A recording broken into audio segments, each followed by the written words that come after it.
In the early 1950s, science fiction television was aimed at kids.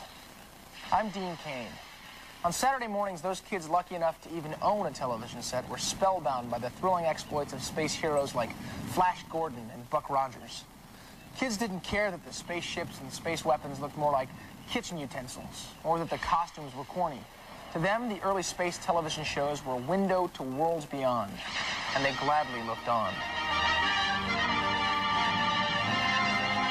Influenced by the success of science fiction radio and film in the 30s and 40s, television launched its own brand of hero. Here is a short sample of what you might find on Saturday mornings in the 1950s. Space Patrol! High adventure in the wild, vast reaches of space.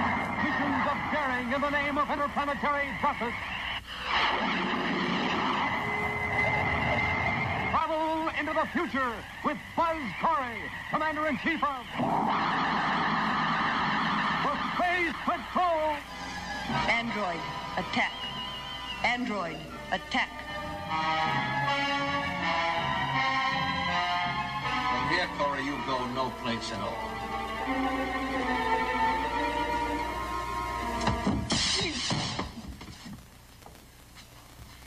As I said, Corey, from here you go no place at all. Captain Video! Captain Video to Sam Screed. Captain Video to Sam Screed. I read you, over. Calling Captain Video aboard the Galaxy. This is Captain Video. What is it, Screed? This is Sam Screed aboard the Orion. Yes, I read you, Everett. How did you manage to get free? Let's not play games, questions, and answers, Captain. All I want from you is the answer to one question. How is Captain Video going to feel when he learns that I, Dr. Foley, his bitterest enemy, has also reached the outer limits? Corbett, Space Cadet. Hi, gang. You know, this new rocket scout we're about to speed test is really something.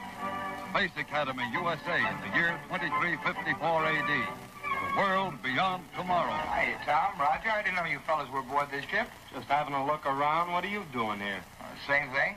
She's a beautiful ship, isn't she? Sure is. I can hardly wait for the speed trial tomorrow. 3, 2, 1, 0!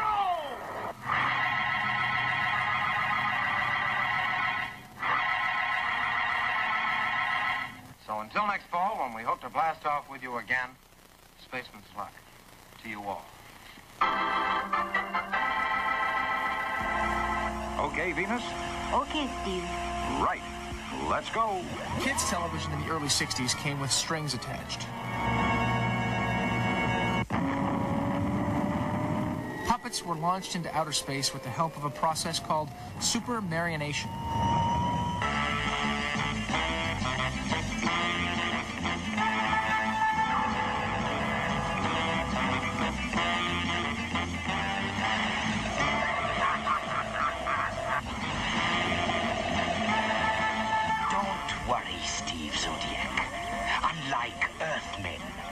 We do not make mistakes. That's what you think.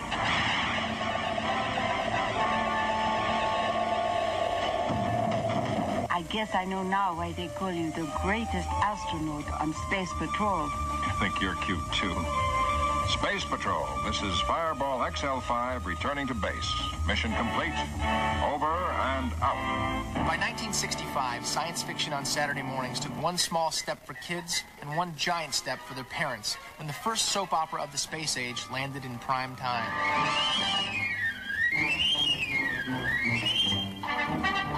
Inspired by the children's classic Swiss Family Robinson, Irwin Allen's first television series became a kind of Space Family Robinson.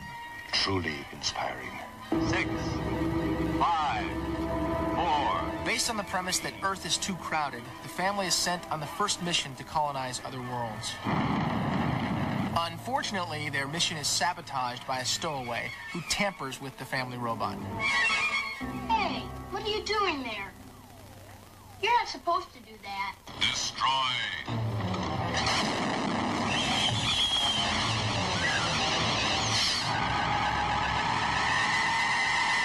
Well, of course, we don't know how far you. For several celestial seasons, we were all lost in space, as the pioneering Robinsons wandered from planet to planet, trying to find their way home. Warning! Warning! Don! As of this moment, the spacecraft has passed the limits of our galaxy, hopelessly lost in space. Affirmative.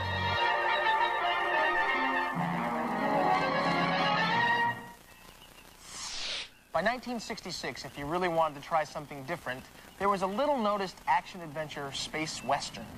One early review in Variety referred to this space western as dreary and confusing, concluding that the show was better suited to Saturday morning.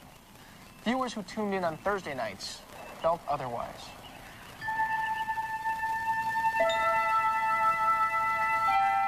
Space, the final frontier. These are the voyages of the Starship Enterprise. Its 5-year mission, to explore strange new worlds, to seek out new life and new civilizations, to boldly go where no man has gone before. It's been said that few ideas in the history of television have inspired more passion and allegiance than Star Trek, which was created by Gene Roddenberry. Week after week, devoted viewers were intrigued by the multicultural crew and enticed by the show's optimistic view of the future, which reflected the idealism of the 60s.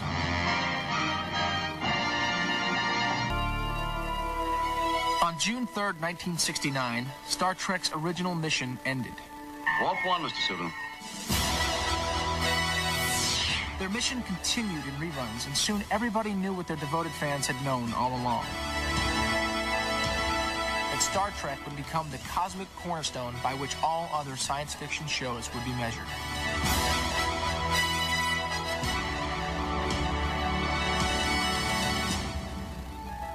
Well, that was some ride from Captain Video to Captain Kirk, but we're not stopping here. Don't get up, stay strapped in your seats, because we'll be back with more of the best of science fiction on television.